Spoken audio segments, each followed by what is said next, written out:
Hello, and welcome back to another day of Mr. Allen's random video. We're back in the kitchen today for a little cooking lesson. Today, I'm gonna teach you all a recipe that I learned many moons ago from a friend of mine. It's a very simple chicken Alfredo recipe. The first time I had it, all I could remember was thinking, oh, I would love to just have a cup of that Alfredo sauce and drink it straight up. So, I'm going to teach you all how to make it. It's kind of a wing it recipe, and you got to really, tune the sauce to your taste. So, I'll give you in the description of the video my about ingredients, but you really got to kind of play with it, and you really got to, tune it to how you want the sauce especially to taste. So, let's strap on our aprons and let's get to work. Okay, getting our ingredients out. We have all of our ingredients laid out. We also have some tunes playing because you don't cook very good without tunes. So we're going to have the salt and the noodles for when we make the noodles themselves. We'll have to salt the water. We have some chicken thighs. I prefer chicken thighs. You can also use chicken breasts, but chicken thighs I think taste a little bit better. Then salt and pepper, Parmesan cheese. I'll show you how to hand shred Parmesan cheese. That's an important skill. Heavy whipping cream. Buyer's tip at the grocery store. The half pint heavy whipping cream is actually cheaper than the regular pint. Garlic. We'll get to garlic in a second. We're actually going to make some homemade garlic bread out of this Tuscan loaf take and bake. So here we go. Alright, so now that our hands are washed, we're going to shred some cheese. I always shred cheese when I'm going to heat it and put it in a recipe because number one, it tastes better. Number two, it melts better. Number three, it doesn't have any preservatives, which actually prevent the cheese from melting in the first place. So, we're going to use a cheese shredder, and we're going to shred that cheese. So, we shred away. Look at that. That's how Mr. Allen gets such manly muscles, is by shredding cheese like this. It's like a built-in workout, people. So, our next step is to mince garlic. This is a garlic press. This is one way to mince garlic. There's many different ways to mince garlic, but this is the way that I prefer because I think it's the easiest. So, what you do is you open up the garlic press, you put a garlic clove in. You're going to use about, somewhere about 8 to 10 cloves. Again, this is not an exact science recipe. This is a recipe you're going to have to taste as you go to make sure that you got it right. So, you're going to put that clove in that garlic press. You're going to, press it through, and then you're going to get the garlic minced out. You get a little comb thing. I don't know what it's called. And then you scrape it out, push it out of the press, and you go to town with the garlic. Again, people, this is like a built-in workout. Who needs the gym when I can eat my workout? Oh, sorry, I was just jamming. So, we're going to season our chicken. You season from the sky, which means the higher you season, the better and more evenly your meat will be seasoned. So, you're going to season here with your salt. You want to make sure that it's coated well. You're going to do the same thing with pepper. Woohoo! Look at that. Another workout, really. I mean, you really get a good workout doing this. And then we're going to use a little granulated garlic. Remember, season from the sky, people. Season from the sky. Look how even that is when you season from the sky, actually. Then, what I'm going to do is I'm going to flip the chicken over and then re-season. But before I touch anything else, because now that I've touched the chicken to flip them over, I have to wash my hands. Because chicken carries salmonella, which can get you super sick. So, you're going to flip all the chicken, then you're going to wash your hands. I'll be back when I'm done washing my hands and seasoning the other side of the chicken. Well, we have a crisis. I was going to make homemade garlic bread using this Tuscan loaf take and bake, but I've discovered mold on it. So you can't obviously cook it. That would be horrible. So this is a valuable lesson. Always have a backup. So we're going to make some garlic knots from the box. Just follow the box directions on these. But always have a backup. This is the key for this video. Alright, so we're going to cook our chicken. You can cook your chicken in multiple different ways. You can cook it on a pan. You can pan fry it. You could cook it in the oven. You could, I don't know, cook it in the slow cooker for all I care. I really like my chicken, though, cooked on the grill. So, come on, we're going to go outside. We got the grill preheated. You preheat the grill to high to make sure, you get all the junk off from the last time you grill. You clean it off. You grease the grates with some cooking spray. And you get her ready to rock and roll, just like this. So, because these are chicken thighs, these are going to be cooked a lot shorter than like chicken breasts, which are thicker. So we're going to do about maybe a minute a side here, minute and a half a side. You got to make sure they're done. You can use a thermometer to make sure they're done, or you can cut into them to make sure that they're warm and on the inside. You want to make sure the chicken is cooked all the way through. You're going to get sick, so don't do that. You don't want to get sick.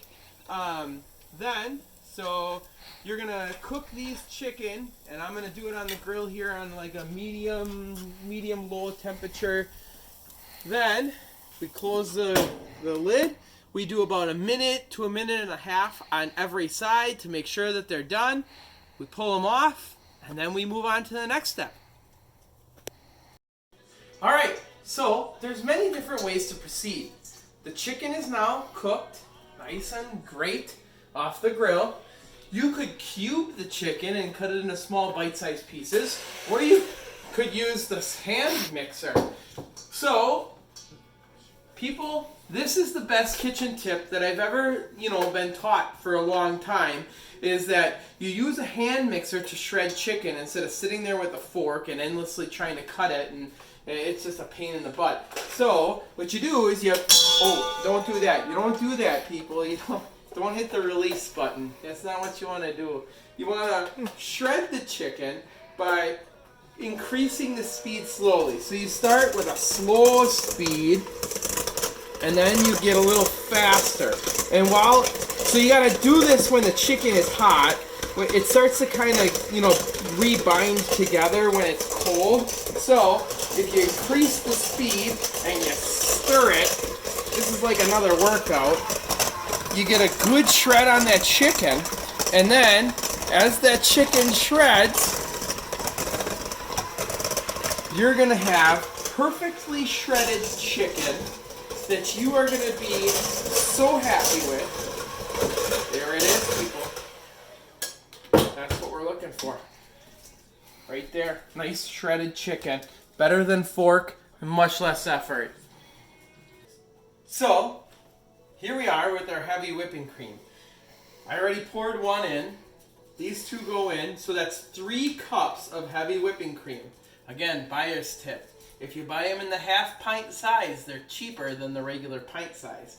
So, what we do is we then put it on about medium heat for a little while. You want to get it warm before you do anything else. So, we're going to get that warm, and then we're going to take and we're going to have the water for the noodles. We're going to bring that up to temperature, so we're going to start that on high, and we're going to start boiling that. So, our whipping cream has gotten hot, at least. So, what we're going to do is we're going to season it with salt and pepper. So you're going to, give a good season of salt and pepper all the way around in the whipping cream. Gosh, this recipe really is like a workout. Why go to the gym? Make good food, people.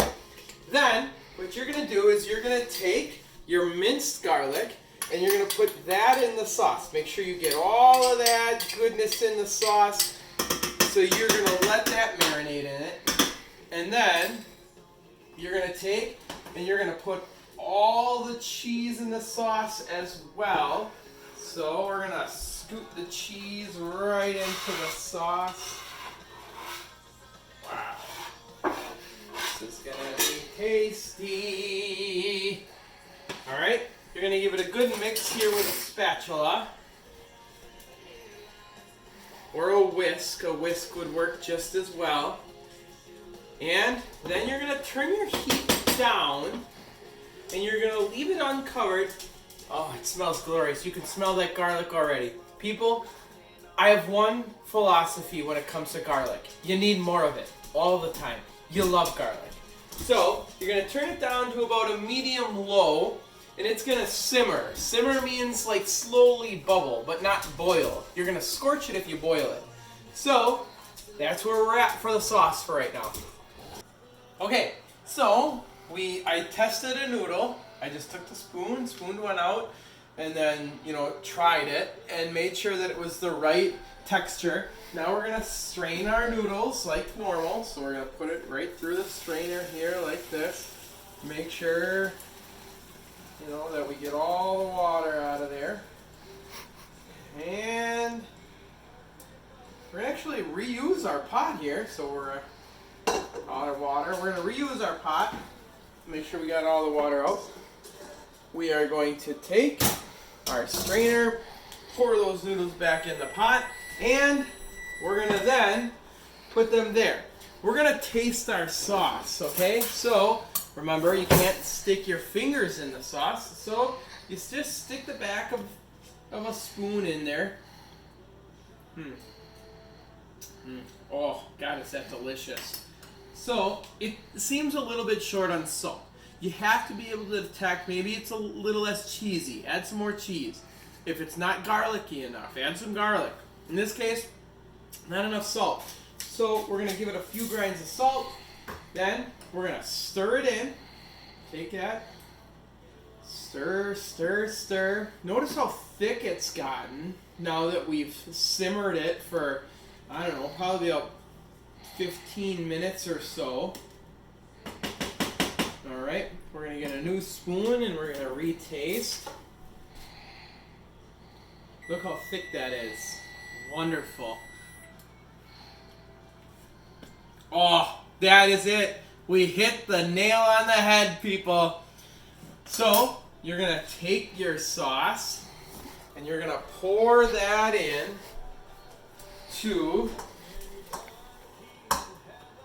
the pot with the noodles. Then you're going to take your spatula and you're going to get as much as that saucy goodness as you can. Oh, look at me clean that right out there.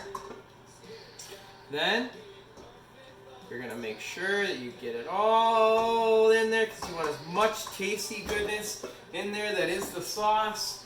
And you're then going to take the chicken that you shredded earlier and you're going to put that all in there as well. This is the final stage, people. And then we're going to take a good... Make sure you turn your timers off. They're relatively annoying and they beep in your ear. So, then we're going to take and we're going to give it a good stir. And we're going to stir it all up. Make sure it's well combined. Oh my God, this looks delicious. If for some reason the sauce would come out a little runny, that means you didn't simmer it long enough. So you have to then put the pot with the noodles over some heat for a little while, uncover. You don't want to cover it, it's just going to trap that moisture to make sure it thickens.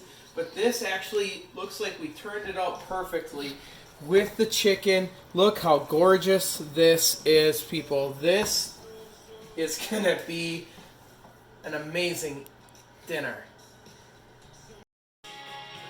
Hey, and there we are. Some great chicken Alfredo for dinner. Cheap, simple ingredients, not a lot of work, something you can all manage on your own. And here's a little tip for all of you gentlemen out there. Just serve it in a candlelit dinner style. Come on, I'll show you. You put milk in these fancy glasses, candlelight style. We turn out the lights and you enjoy with your significant other. Here's Mr. Allen signing off. We'll see you tomorrow.